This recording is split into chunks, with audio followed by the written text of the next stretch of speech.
If anybody has come in that wants to read, but you haven't had a chance to get your name on the list, please come up and put your name on the list. Otherwise, we will hear from Chelsea.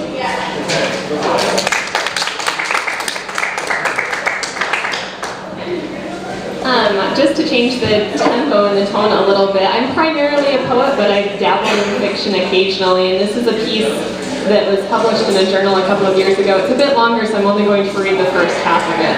It's called Bliss. I work at the local sex shop. That's right. For a measly $7 an hour, I point customers to wards and then ring up the commodities that facilitate their various carnal desires. Sometimes, though, I can't help but wonder if for $7 an hour for the past year, I've been slowly losing my soul. Sounds cliche, right? Besides, we all work those jobs at some point: the office temp, the clerk at the liquor store, the grave shift at Bob's quick self-serve station. Craft careers are the stuff that our high school and college memories are made of. We bow our heads, serve our fries, and mumble beneath our breath, "It is just so I can pay for school." So perhaps it's an overstatement to blame the loss of my soul on bliss. That's the name of the store, you see, Bliss, which strikes me as very ironic about 83.7% of the time. And I am working here just so I can pay for school, which is a fact that should be understood right off the bat. This is not my career. However, simply claiming that I'm working here only to pay for school still does not render it an entirely respectable occupation. Sometimes, to make myself feel better, I pretend that I'm working as a cashier at the Bliss Shop A, spelled the cute, sophisticated way. Amazing how an extra PE can make the whole establishment seem less seedy. Pretending I'm a sales associate at the Bliss Boutique is even better, more French, more chic, more mauve.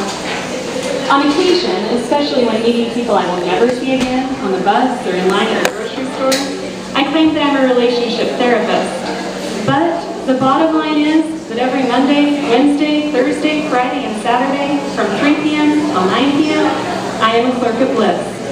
I live for Tuesdays and Sundays. I realized that I was losing my soul last Wednesday, Hump Day, as the main calendar behind the register claims in bold blue letters. A certain segment of customers think this old turn of phrase is particularly funny, given the items that stock our shelves. And every Wednesday, at least one idiot will chuckle and gargle the words "Hump Day" under his breath as he digs for the correct change to purchase his condoms, or personal lubricant, or body chocolate.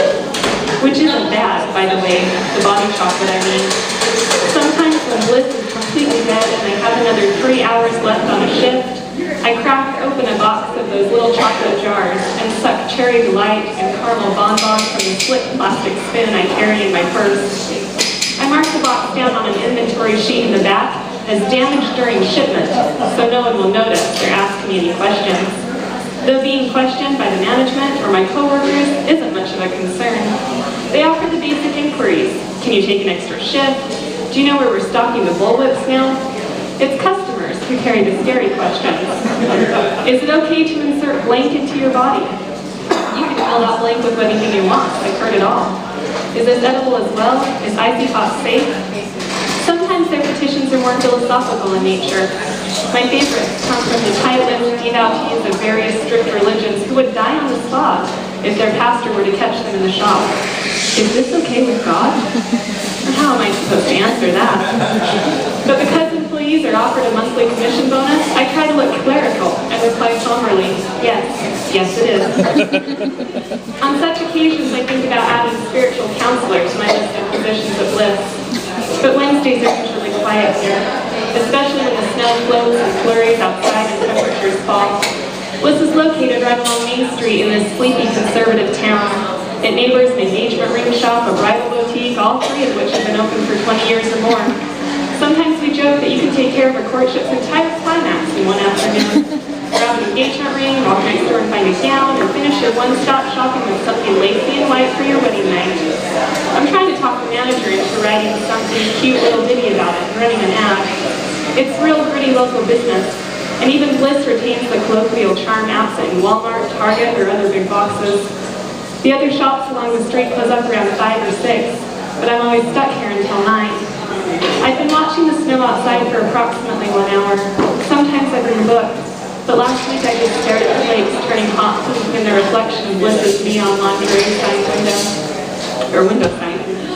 The snow was coming down in hard, heavy, fat flakes, full of water that plummeted to the pavement rather than gently float, the way snowflakes do in all of those cheesy Christmas specials that Lifetime runs each December. My wristwatch claimed it was just after 8 o'clock, and I figured there was only about a 30% chance someone was going to walk through Bliss's door before I could flip off the lights, lock up, and head home. I failed my college statistics class, along with every other class. But the only people who know that are the registrar secretaries at the local U. So I spend a lot of my time making up statistics for things on the spot. I think this makes me sound studious and offers evidence to the fact that I'm only working at Bliss to save money for school. I was in mid-yawn when I heard the jangle of the bells tied on the store clanged. I looked over to see a man step into the shop. Apparently the odds of someone coming in were going to go up before closing. I could tell the man was a 1J'er right away. In anywhere USA where small little towns are strung along by ceiling-paved roads, each touting their own name, it's easier just to learn the surrounding county areas. This way when you meet some backwoods boy, you can get by with a simple, "You're from Lake County, right?" Instead of going through the whole hoo-ha and dance about which little town he claims as his own, and what other little towns it is located between that might give clues to its nearly non-existent location. When I was bored last year, I memorized the counties listed in the local phone book in alphabetical order. Jefferson County is the first J. 1J'ers make up roughly 43% of Bliss's business. Most of them are unassuming, middle-aged men and women. They're the sort of middle-class America that you expect to see out waving a cheap little flag in a grain field on the 4th of July. They're usually polite, simple, and if it weren't for their cell phones, minivans, and the sexual perversions they come in to buy, they could easily be confused with the Amish. This man was no different. He wore cowboy boots, not the crisp, trendy type that the car salesman in town tried to pull off, but the real worked-in, lined with dirt leather kind, the sort that he would have pulled on and off again for years and years as he came and went from the farm. Cracked crow's feet and other thick creases in his face matched those in the leather of his boots. In some ways, he reminded me of my own farming father, far away in another town, who would just be stoking the little stove heater in our old house about this time of night. The father who didn't know his oldest daughter pandered sex toys to pay her rent and hadn't been to school in months, but thought instead she worked in some quaint little bookshop he was always meaning to drive up and visit one day, even though we both know there is a zilch% chance of that ever happening.